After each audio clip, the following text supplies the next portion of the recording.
Anna, sko 1-0 sigur, menna, er þetta, jafnvel bara sanngjarnt úrslit með færið, þú ert búin að verja tvisvar mjög vel áður en þær skora. Þið skapið ykkur ekkert mikið, hver er svona þín sýn á það?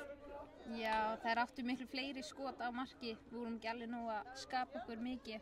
Þær héldu betur í boltan, við hefum kannski aðeins mátt að gera það betur.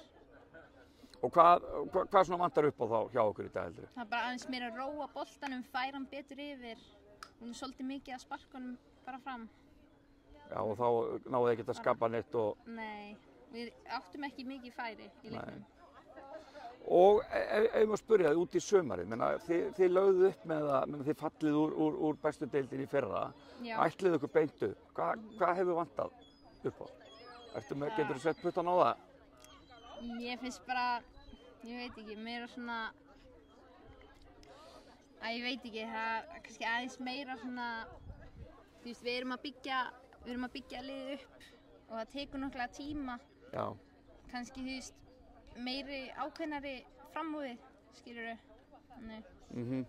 Og þetta er mikið, þið eru ungar bara stelpur úr Keflavík, þannig að þetta er klárlega eitthvað til þess að byggja á væntanlega til framtíðar. Já, við ætlum að byggja liðið upp þannig. Og meina ykkar klúbbur er bara þannig, þið vilji vera upp í efstu deildið þegar ekki? Já, það er alltaf markmiðið. Þannig að þótt að það ekki gengi núna, þá er bara spýti í lófana og áfram gakk næsta sumar eða ekki? Já, klárlega. Það er bara markmið aftur næsta tímabil.